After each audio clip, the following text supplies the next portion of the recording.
What is up, everybody? I'm George Mossey. So last night, 90 Day Fiancé Happily Ever After, Season 7, Episode 15 has aired. Now, we checked in with Ed and Liz, and we found some interesting information was revealed to us on this episode. So apparently, after getting back from Arkansas, Liz gets some information from her daughter's father, who is in the military, that he is going to be stationed overseas. Now, we also learned that her daughter's father has full custody of her daughter, and she is wondering what is going to be the outcome of this situation. Will her daughter Riley actually be leaving the country with her father? And if she was to go to mediation to try to get custody, what would be the situation that she would need to prove to the judge? And she's wondering, since her relationship is unstable and she hasn't been working and she doesn't have any proof that she can provide a good life for her daughter, what will actually come of this mediation? So we are learning that Liz is actually wanting to go back to work and start her own stability, because we found out also last night that Ed is the one who asked her to stop working, and she was actually not working, but also she was living off of her savings. So Ed asked her to stop working, but he was not actually supporting her. He was not actually giving her any money. So she has actually depleted all of her savings, and now she's wondering what can she possibly do to prove to a judge that she is a stable place for her daughter Riley to go if her daughter's father decides to leave the country for work.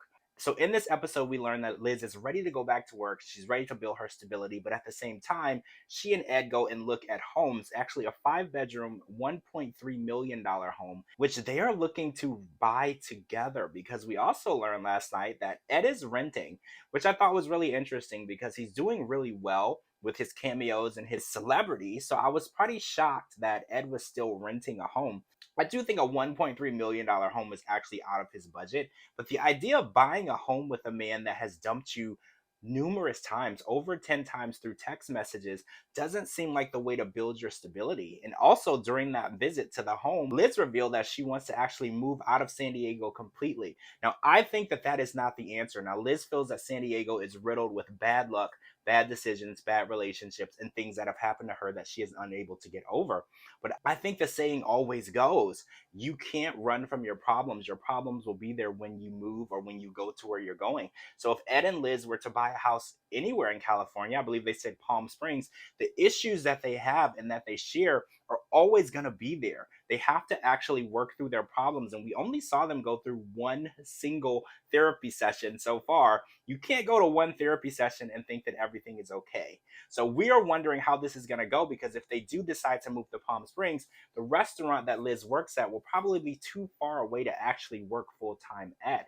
That is going to be a back to square one process for Liz once again, because she would need to find another job. But I think the restaurant industry is easy to crack into. So if she did need to find another restaurant job, it might not be as difficult as finding another job in a different type of field. Here we go again with another roller coaster with Ed and Liz, and still, we only have a few episodes left, and it doesn't look like they're anywhere near getting married. And this is a season of Happily Ever After, so everyone is wondering, why exactly were they on Happily Ever After if they're barely engaged and they definitely don't have a date to get married? They don't even really have a residence right now because Ed's lease is up and they don't even know where they're going to live.